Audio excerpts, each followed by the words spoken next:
الحمد لله وكفى وعباده الذين اصطفى أما بعد فأعوذ بالله من الشيطان الرجيم بسم الله الرحمن الرحيم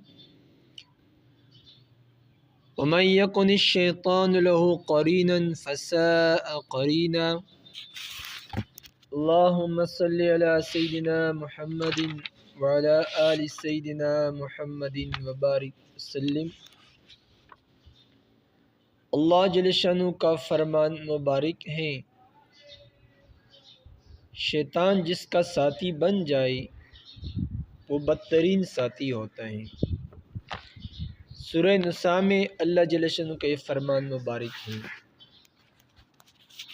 ابھی حضرات سامعین،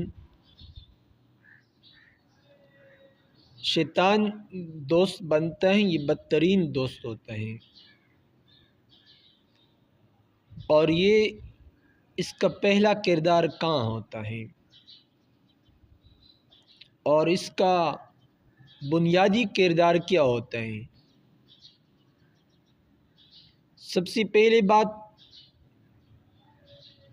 شیطان جب اپنے محنت سے تک جاتا ہے وہ دوسرا رویہ اختیار کر لیتا ہے۔ انسان جب گھر سے باہر ہوتا ہے تو ان کی مزاج صحیح ہوتی ہے، ان کا کلام بھی، ان کی باتیں بھی، ان کے الفاظ بھی، لوگ اس سے متاثر ہوتے ہیں، لوگوں کی رجوع اس کی طرف ہوتی ہے۔ لیکن جب یہ بندہ قریب آتا ہے، اپنے گھر کے اندر آتا ہے، تو ان کی زبان کڑوی ہو جاتی ہے، اس کی بیوی اور اس کے اولاد اس کے قریب نہیں آ سکتے ہیں۔ شیطان کا یہ حربہ ہوتا ہے، یہ باہر میں صحیح رہے اور گھر کے اندر غلط جذبات کے ساتھ رہا کرے، غصے کے مزاج کے ساتھ رہا کرے۔ اور اس کا نقصان کیا ہوتا ہے؟ ابھی ہم حدیث مبارکہ کی طرف آ جائیں۔ یہ مسلم شریف کی حدیث ہے، 7105 اور 106 بھی ہیں، دونوں ہیں۔ حضرت جابر رضی اللہ عنہ سے روایت ہے، رسول اللہ صلی اللہ علیہ وآلہ وسلم فرماتے ہیں،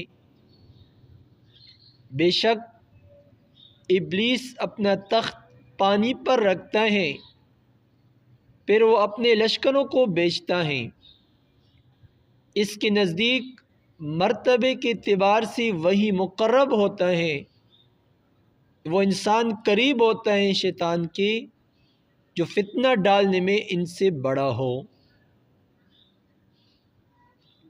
ان میں سے ایک آتا ہے اور کہتا ہے میں نے اس طرح کیا، یعنی میں نے لوگوں کو اس فتنے میں ڈالا، تو شیطان کہتا ہے تو نے کوئی بڑا کام نہیں کیا، تو نے صحیح کام سر انجام نہیں دیا۔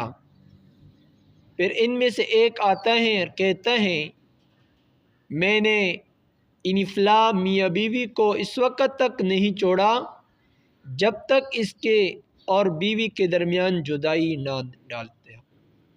یہ میاں بیوی کے تعلقات میں نے خراب کیے، میاں بیوی کے آپس میں طلاق کا معاملہ میں نے کر کے دکھایا۔ شیطان اس سے اپنے قریب کر کے کہتا ہے تو ہے، یعنی تو نے صحیح کام کیا، یعنی سارے شیاطین نے صحیح کام نہیں کیے اور آپ نے صحیح کام کیا۔ یہ مسلم شریف کی حدیث مبارکہ ہے۔ ابھی اس حدیث مبارکہ شیطان یہ کرتوت کیوں کر کے دکھاتا ہے؟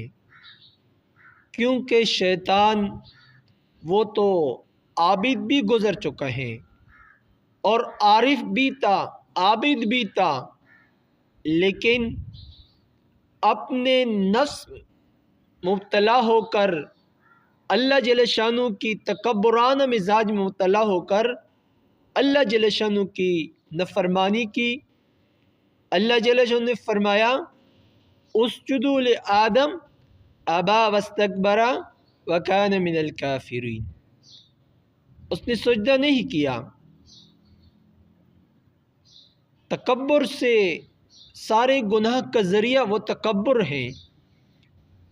تو اس حدیث پاک مبارکہ کی طرف ہم آتے ہیں۔ شیطان یہ کام کیوں کر کے دکھاتا ہے؟ کیونکہ گھر کا بنیاد اس کی بیوی ہوتی ہیں، عورتیں ہوتی ہیں۔ گھر کے بنیاد مرد کی بیوی ہوتی ہیں، اور میاں بیوی کی موجودگی میں اس کے اولاد بھی ہوتے ہیں، اور اولاد اس کی صحیح کام کرتے ہیں، خوش بھی ہوتے ہیں۔ مرد کو عورت کو مرد کو مقام بھی ملتا ہے، عزت بھی ملتا ہے، ان کی بات مانی بھی جاتی ہے، والے اولاد فرمانبردار بھی ہوتے ہیں۔ اکثریت اعتبار سے الا ماشاء اللہ جن کے اولاد نافرمان ہیں، اللہ جل شانہ کو فرمانبردار بنائے۔ تو شیطان سب سے پہلا یہ کارنامہ کرتا ہے کہ میاں بیوی کے درمیان اختلاف پیدا ہو جائے، طلاق تک بات ہو جاتی ہے۔ ان سے پوچھا جائے جی طلاق کیوں دیا؟ کہہ رہے چھوڑ دے، میں نے تو غصے کی حالت میں طلاق دی ہے، کوئی خوشی کی حالت میں طلاق نہیں دی ہے۔ تو آج تک کسی نے اپنی بیوی کو طلاق خوشی کی حالت میں دیا نہیں ہے، سارے لوگ غصے میں دیتے ہیں۔ پھر شیطان کہتا ہے آپ اس طرح کر لیں، اپنی اندرونی حالات کسی کو نہ بتائیں، بس اپنی میاں بیوی کے ساتھ تعلقات رہا کریں، ان کی ہم بستری، یہ گناہ ہر وقت گناہ کبیرہ میں مبتلا ہوتے ہیں۔ جس طرح کہ شیطان نے بنی اسرائیل کے برسیسہ پر اپنا کام کر کے دکھایا کہ آخر میں اس برسیسہ کو عبادت سے ہٹا کے اپنے سامنے سجدہ ریز کر لیا، اللہ جل شانہ سے دور کر لیا، یعنی کفر کی حالت میں دنیا سے چلے گیا۔ تو اسی طرح یہ شیطان بھی لوگوں پر یہ کام کر کے دکھاتا ہے کہ آپ بھی گناہ میں 24 گھنٹے گناہ میں مبتلا ہوں۔ بنیاد کیا بنا؟ بنیاد یہ بنا کہ یہ مرد جب باہر ہوتا ہے تو ہاتھ پہ تسبیح، سبحان اللہ، اس کے نوافل، اور جب گھر کے اندر ہوتا ہے اس کی زبان وہ سخت بن جاتی ہے، اور پھر یہ بات ہو جاتی ہے۔ شیطان جو اپنے کام کر کے دکھاتا ہے، پہلے ایک کام اس کے بعد دوسرا کام کر کے دکھاتا ہے۔ ابھی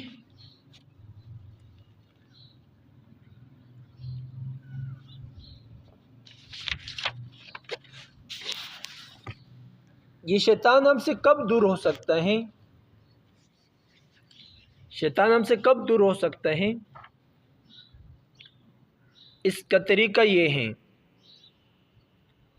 اپنے دل کو صاف رکھا کریں، دل کے اندر اللہ کی عظمت ہو، دل کے اندر اللہ جل شانہ کو راضی کرنے کا شوق ہو، جنت کا شوق ہو، جہنم کا خوف ہو، اللہ جل شانہ کے احکامات، اللہ جل شانہ کی نافرمانی کا ہمارے دل کے اندر نفرت ہو، ہمارے دل صاف ہوں گے۔ اس کا ذریعہ اللہ جل شانہ کا یاد ہے۔ اللہ جل شانہ کا فرمان مبارک ہے، یا ایھا الذین آمنوا اذکروا اللہ ذکرا کثیرا، ہر حال میں مجھے یاد کیا کر لیں، قیام کی حالت میں بھی، سجود کی حالت میں بھی، ہر حالت میں مجھے یاد کیا کر لیں۔ تو اللہ پاک کی یاد سے انسان کا دل صاف ہو جاتا ہے، نیک لوگ کی صحبت یافتہ ہو کر انسان کا دل صاف ہو جاتا ہے۔ اللہ جل شانہ فرماتے ہیں، حدیث قدسی ہے، اے ابن آدم، تو نے میرے ساتھ انصاف نہیں کیا۔ وہ کیوں؟ اس لیے کہ اے ابن آدم، شیطان تمہارا دشمن تھا، میں نے تمہارے دشمن کو تمہارے گھر یعنی جنت سے باہر نکال دیا، لیکن یہ شیطان میرا دشمن ہے، تم نے اس سے میرے گھر یعنی اپنے دل سے کیوں نہیں نکالا؟ یہ تفسیر کبیر جلد نمبر 1 صفحہ نمبر 58 میں یہ حدیث قدسی ہے۔ تو ہم اپنے دل کو صاف رکھیں۔ شیطان ہمارا بھی دشمن، اللہ جل شانہ کا بھی دشمن، ہر بندے کا، ہمارے والدین کا بھی دشمن۔ حضرت آدم، بی بی حوا علیہم السلام، دونوں حضرات کو جنت سے نکالا، وہ بھی دشمن ہیں۔ ابھی بخاری شریف کی حدیث مبارک کی طرف ہم آ جائیں۔ مومن بندہ اپنے گناہوں کو اسی طرح دیکھتا ہے گویا ایک پہاڑ کے نیچے بیٹھا ہے اور ڈر رہا ہے کہ یہ کہیں گر نہ جائے، اور بدکار اپنے گناہوں کو مکی کے برابر سمجھتا ہے جو اس کی ناک پر سے گزرتی ہے، اور وہ ایسے اڑا دیتا ہے۔ بخاری شریف حدیث نمبر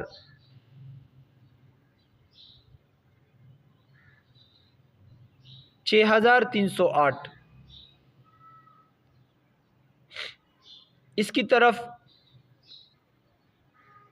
مومن بندہ اپنے انجام کو دیکھتا ہے، فاسق بندہ اپنے انجام کو نہیں دیکھتا ہے۔ دکاندار جب دکان کرتے ہیں تو اپنے انجام کو دیکھتے ہیں کہ پچھلے دن میری کمائی کتنی ہوئی اور آج کے دن بھی میری کمائی اتنی ہونی چاہیے۔ اس میں وہ گاہک کے ساتھ صحیح رویہ اختیار کر لیتا ہے، اپنے انجام کو دیکھتا ہے۔ دنیا دار جب اپنے انجام کو دیکھتا ہے تو مومن بندہ بھی اپنے انجام کو دیکھتا ہے، میں نے تھوڑا سا گناہ کیا، یہ میرے اوپر پہاڑ گر رہا ہے۔ پیارے حبیب علیہ السلام نے ہمیں مثالاً یہ بات سمجھائی، اور بہت زیادہ ڈرتا ہے۔ مومن بندے کے ہاں گناہ کبیرہ، گناہ صغیرہ سارے ایک جیسے ہوتے ہیں، اور فاسق بندے کے سامنے گناہ کا تذکرہ کچھ بھی نہیں ہوتا ہے۔ تو اس لیے اللہ جل شانہ ہم سب کو شیطان کی قربت سے ہماری حفاظت فرمائے۔ اس لیے یہ باتیں عرض کر لی کہ آج 19 شعبان ہے، رمضان سے پہلے ہم اپنے دشمن کو پہچان لیں، اور پھر ہم اللہ جل شانہ کی بندگی کے لیے ہم تیار ہو جائیں۔ اللہ جل شانہ ہم سب کو ہر حالت میں اپنی بندگی کے لیے تیار فرمائے۔ اللہ پاک ہم سب کو اپنے نیک بندوں میں شامل فرمائی۔ وآخر دعوانا ان الحمد للہ رب العالمین۔